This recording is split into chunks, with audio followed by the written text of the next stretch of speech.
Hello বন্ধুরা, কেমন আছেন সবাই? আশা করি সবাই ভালো আছেন। তো welcome back to the Jumu reaction channel. নতুন একটা রিঅ্যাকশন ভিডিওতে আপনাদেরকে জানাচ্ছি স্বাগতম। আজকে বন্ধুরা একটা ডিফারেন্ট টপিক নিয়ে আসলাম আপনাদের জন্য।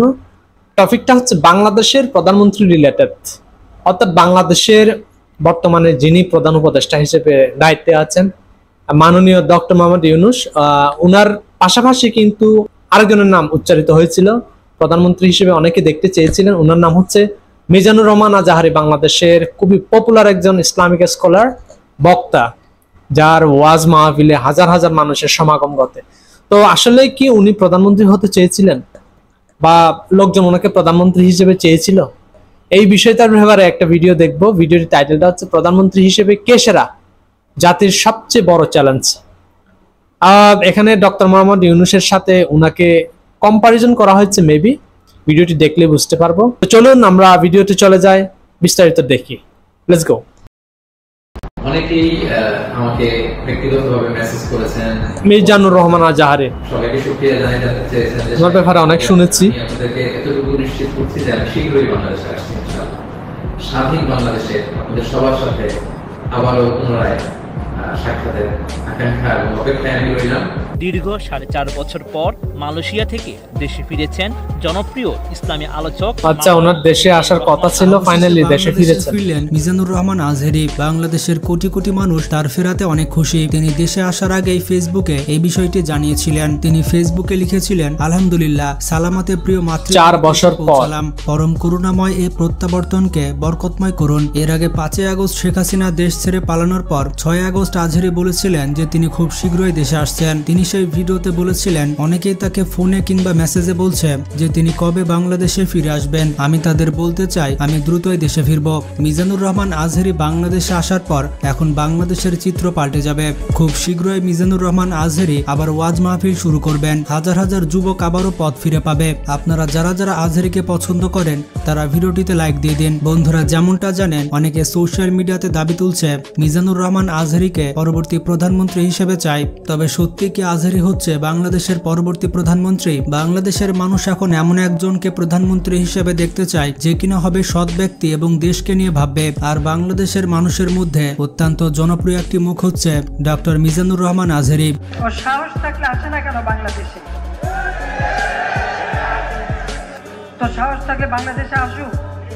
জীবনের কোনো না কোনো সময়ে এর প্রায়শ্চিত্ত আপনাকে করতে হবে। যে সময় দেশের বাইরে ছিলেন, এর প্রায়শ্চিত্ত করে আপনাকে মরতে হবে। মিজানুর রহমান আজহারিকে সত্যি বাংলাদেশের প্রধানমন্ত্রী হওয়ার যোগ্য? আপনারা আজহারি সম্পর্কে কতটুকু জানেন? চলুন আজকের এই ভিডিওতে জেনে নিই মিজানুর রহমান আজহারি সম্পর্কে। আর আপনারা কমেন্টে জানিয়ে দিন আজহারিকে প্রধানমন্ত্রী হিসেবে দেখতে চান কিনা। শুধুমাত্র 2019 সালে মিজানুর রহমান আজহারি 15,000 ওয়াজ মাহফিলের দাওয়াত পেয়েছিলেন। যেখানে একজন বক্তা 5 থেকে 10টি ওয়াজ মাহফিলের দাওয়াত পায় না, সেখানে আজহারি 15,000 ওয়াজ মাহফিলের দাওয়াত পেয়েছেন, এবং সেটিও 1 বছরে। এই 15,000 প্লাস আপনি বুঝতে পেরেছেন প্রোগ্রামে ওনার বাংলাদেশে কতটা জনপ্রিয়, মানে বক্তৃতা দেওয়ার জন্য এতটাই দাওয়াত পেয়েছিলেন। একটি ওয়াজ মাহফিলের জন্য রীতিমতো লম্বা শিডিউল মেনটেন করতে হতো। আজহারি যেমন বাংলাতে সুভাষী, ঠিক তেমনি ইংরেজি ও আরবিতে দক্ষ। এলাকার মেম্বার চেয়ারম্যান হতে চায়, চেয়ারম্যান এমপি হতে চায়, এমপি মন্ত্রী হতে চায়, মন্ত্রী কি হতে চায়? প্রধানমন্ত্রী হতে চায়। তো যাই হোক, তার সম্পূর্ণ নাম হচ্ছে ডক্টর মিজানুর রহমান। তবে তিনি মিশরের আল আজহার বিশ্ববিদ্যালয় থেকে পড়াশোনা করার কারণে তার নামের সাথে আজহারি যুক্ত করা হয়েছে। তবে বেশিরভাগ মানুষই আজহারি এই টাইটেলটা ওনার বংশগত না, তাইলে 1990 সালে উনি বিশ্ববিদ্যালয়ের পড়ার কারণে এই টাইটেলটা ওনার তবে তাকে নামের সাথে যুক্ত হয়েছে। তার বয়স এত কম। আল্লাহ তাআলা ততক্ষণ পর্যন্ত কোনো জাতির ভাগ্যের চাকার পরিবর্তন করে না যতক্ষণ পর্যন্ত ওই জাতি নিজে নিজের ভাগ্যের চাকার পরিবর্তন করতে না চায়। তো যাই হোক, তার পেশা হচ্ছে খুবই গুরুত্বপূর্ণ এবং এর পাশাপাশি প্রচার। দারুণ একটা মূল্যবান কথা, নিজের থেকে চেষ্টা না থাকলে কিচ্ছু হয় না। গ্রামের বাসা হচ্ছে কুমিল্লাতে। বর্তমানে তিনি বিবাহিত। 2017-18 সালের দিকে তিনি বিবাহ বন্ধনে আবদ্ধ হন। তবে আজহারির কতজন সন্তান রয়েছে এই নিয়ে অনেক বিতর্ক রয়েছে। তবে অনলাইনে আজহারির সাথে তার মেয়ের ছবি। ওনার পার্সোনাল লাইফ ব্যাপারে তেমন একটা স্টাইলে এলাকায় বসবাস করতেন, জানে না। 4 বছর লোকজন বাংলাদেশ ত্যাগ করেছিলেন। তিনি উচ্চতর পড়ালেখা করার জন্য মালয়েশিয়া দেশটিতে চলে গিয়েছিলেন। বর্তমানে তিনি স্বাধীন বাংলাদেশে বীরের বেশে ফিরে এসেছেন। এতে কারা কারা খুশি হয়েছেন কমেন্ট করে জানান। অনেকেই দেখবেন এত ভালো নামাজি জোহর পরে টেনশন করে আসরটা কই করব, আসর করে চিন্তা করে মাগরিবের সময় আমি কোথায় থাকবো, মাগরিবের সময় টেনশন, ইস এশাটা হয়ে গেলেই তো শেষ। এরকম লোক আছে না নাই? এদেরকে সেই কঠিন ভয়াবহ দিনে আরশের নিচে ছায়া দিবে কে? ছোটবেলা থেকে আজহারি অনেক বুদ্ধিমান একজন ছাত্র ছিলেন। 2004 সালে দাখিল বা আমরা যাকে এসএসসি সমমানের পরীক্ষা বলি, সেই পরীক্ষায় আজহারি জিপিএ 5 পেয়েছিলেন। এরপর 2006 সালে কামিল বা যাকে এইচএসসি পরীক্ষা বলা হয়, সেই পরীক্ষায় আজহারি গোল্ডেন পায়। এই পরীক্ষায় গোল্ডেন জিপিএ 5 পেয়ে আজহারি মাদ্রাসা শিক্ষা বোর্ডে ট্যালেন্টে জায়গা করে নেয়। 2007 সালে ইসলামী ফাউন্ডেশন কর্তৃক মিশর সরকার শিক্ষাবৃত্তি পরীক্ষায় হাজার হাজার কওমি এবং মাদ্রাসা ছাত্রদের মধ্যে প্রথম স্থান অর্জন করে মিজানুর রহমান আজহারি। এই পরীক্ষায় প্রথম স্থান অর্জন করার কারণে তিনি মিশরের আজহার বিশ্ববিদ্যালয়ে পড়াশোনার সুযোগ পান। তখন থেকে তিনি এই বিশ্ববিদ্যালয়ে পড়াশোনা করতেন। এই বিশ্ববিদ্যালয়ে কুরআন অনেক বড় স্কলার, বিভিন্ন বিশ্ববিদ্যালয়ে পড়ার অভিজ্ঞতা আছে, ওনার অনেক বড় বড় ডিগ্রিও আছে। এরপর 5 বছর পড়াশোনা করার পর মালয়েশিয়ার ইন্টারন্যাশনাল ইসলামিক ইউনিভার্সিটি থেকে পোস্ট গ্রাজুয়েশন সম্পূর্ণ করেন এবং সেখানেই পিএইচডি করার সিদ্ধান্ত গ্রহণ করেন। এই বিশ্ববিদ্যালয় থেকে পিএইচডি শেষ করার পর তার নামের আগে ডক্টর যোগ হয়। তবে অনেক মানুষ রয়েছে যারা মিজানুর রহমান আজহারির পেছনে পড়ে থাকে।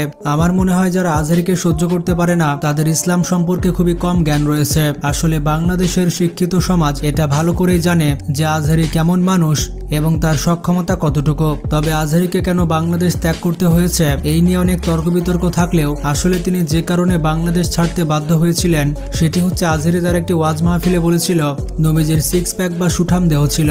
বিশ্বনবীর এই বুকটা ছিল উঁচু, প্যাকটা ছিল চাপা। 6 প্যাক, কয় প্যাক? উনি এমন ভাবে এক্সপ্লেইন করতেছেন মনে হয় যে উনি নিজের চোখে দেখেছেন নবীকে। এটি শোনার পর কিছু মূর্খের দল আন্দোলন করতে শুরু করে দেয়। 6 প্যাক বুঝছেন? আচ্ছা, এর জন্য অনেকে আবার ওনার উপরে এটাকে 6 প্যাক বলে, মানে রাগ এই হয়েছিল। কথা বলে এই মৌলভী মিজানুর রহমান কুফর করেছে, সে কাফের হয়ে গেছে। রূপক অর্থ এখন রূপক বোঝে না মানুষ, মেটাফরিক বোঝে না, ডাইরেক্ট কাফের বানাই দিয়েছেন। ব্যাখ্যা করতে চায়, এগুলো কপাল পোড়া, ঠিক কি না? একজন আরেকজনের পিছনে লাগছে। এটা ছিল যে রাসূলকে কটূক্তি করে আজহারি এই কথা বলেছিল। তবে শিক্ষিত সমাজ ঠিকই বুঝতে পেরেছিল যে মিজানুর রহমান আজহারি কি বোঝাতে চেয়েছিলেন। যুগের সাথে যে মাহফিলের শব্দ পরিবর্তন করতে হয় সেটা হয়তো বাংলাদেশের মোল্লা গ্রুপ ভুলে গিয়েছিল। তবে একটি কথা ঠিক যে ইসলামের পক্ষে যে কথা বলবে তার বিরুদ্ধে এরকম অযথা আলোচনা থাকবেই। অর্থাৎ পেট অতিরিক্ত বাড়তি ছিল না, বডিটা ফিটনেস ছিল, সেটা বোঝাতে গিয়ে তিনি 6 প্যাক বললেন। মিজানুর রহমান আজহারি যে 6 প্যাক নামে যে তথ্য দিয়েছে সঠিক, আপনি জানেন না, উল্টা পাল্টা আন্দাজে মন্তব্য করে। আপনারা হয়তো জানেন 2020 সালের জানুয়ারি মাসে ওনারা কিন্তু বড় বড় ইসলামিক স্কলার বাংলাদেশে হাতে ধর্মান্তরিত হয়ে মুসলিম হলে তিনি গণমাধ্যমে সমালোচিত হন। দেশবিরোধী বক্তব্যের অভিযোগ এনে বিভিন্ন স্থানে তার মাহফিল এক ও একাধিকবার নিষিদ্ধ করা হয়েছে। আর এই সবকিছু করেছিল শেখ হাসিনার সরকার। কে ভালো কে মন্দ, কে বেঁচতে যাবে কে দোজখে যাবে সেটা তো আল্লাহ বিচার করবেন। সেই বিচারটা এখন বান্দা কেন করবে? কে মুসলমান কে মুসলমান না, কে ধর্ম ভালো পালন করে কে ধর্ম পালন করে না, সেটা তো আল্লাহ বিচার করবে। আর আমি ভালো মুসলমান না উনি ভালো মুসলমান এটা বলার দায়িত্ব তো আল্লাহ কাউকে দেয়নি, এ বিচার করার অধিকারও কাউকে দেয়নি। আল্লাহ তো বারবার বলেছেন, কোরআন শরীফে বলা আছে যে শেষ বিচার আল্লাহ রাব্বুল আমিন করবে।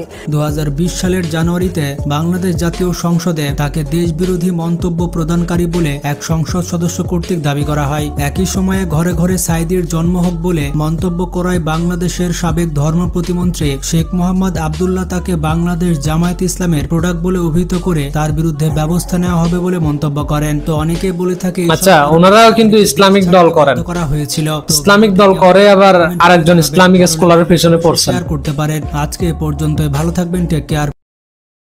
দেখলাম কি কারণে উনি আসলে দেশ ছাড়া হয়েছিলেন। বিশেষ করে যে কারণটা উল্লেখযোগ্য সেটি হচ্ছে উনি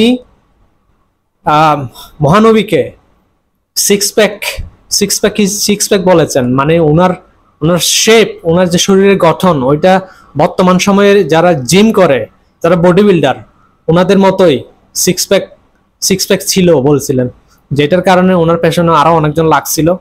তো যাই হোক, আসলে ওনার লাইফের অনেক কিছু আপস এন্ড ডাউন ছিল। তবে একটা বিষয়ে আমি জানতে পারলাম না, সেটা হচ্ছে ওনার পার্সোনাল লাইফ ব্যাপারে তেমন একটা এখানে ইনফরমেশন দেওয়া হয় না। ওনার ম্যারিড লাইফ কিরকম, ওনার সন্তানদি কতজন আছেন, এই বিষয়গুলো আসলে ওনার বক্তারাও জানে না। তো সবকিছুকে ছাপিয়ে আসলে যেটা বড় বিষয় সেটা হচ্ছে বাংলাদেশের যতজন ইসলামিক বক্তা আছেন বা ছিলেন, সাইদির পরে কিন্তু এই আজাহারের নামটাই সবচেয়ে উচ্চারিত হয় মানুষের মনে, মানুষের মুখে। ওনাকে আসলে অনেকেই প্রধানমন্ত্রী হিসেবে দেখতে চেয়েছিলেন এই আন্দোলনের পরে। যখন নতুন সরকার গঠন হচ্ছে তখন ওনাকেই মূলত প্রধান উপদেষ্টা হিসেবে অনেকে দেখতে চেয়েছিলেন। বাট পাবলিকের সাপোর্ট কিন্তু দুই দিকে ছিল। একদিকে ছিল ডক্টর মোহাম্মদ ইউনূসের দিকে, আরেকদিকে ছিল আজাহারের দিকে। আজাহারের দিকে কারা ছিলেন? যারা ইসলামিক মন মানসিকতার লোকজন, যারা ইসলামিক দল করেন, বিশেষ করে ওনারাই আজাহারিকে সাপোর্ট করেছিলেন। বাট ডক্টর মোহাম্মদ ইউনূসকে আপামর জনগণ সাপোর্ট দিয়েছিলেন, চেয়েছিলেন ওনাকে প্রধান উপদেষ্টা হিসেবে। তো সেই হিসেবে উনি দায়িত্বটা নিয়েছেন। কি প্রশ্ন আপনাদের কাছে, সেটি হচ্ছে এই মিজানুর রহমান আজাহারিকে কি আসলে আপনারা ভবিষ্যতে প্রধানমন্ত্রী হিসেবে দেখতে চান? প্লিজ কমেন্ট সেকশনে অবশ্যই জানাবেন আপনার মতামত। তো ভিডিওটা আমি এখানে শেষ করছি। দেখা হয় নতুন কোন একটা ভিডিওতে। তাদের জন্য ভালো থাকবেন, সুস্থ থাকবেন, নিজেকে টেক কেয়ার করবেন। See you.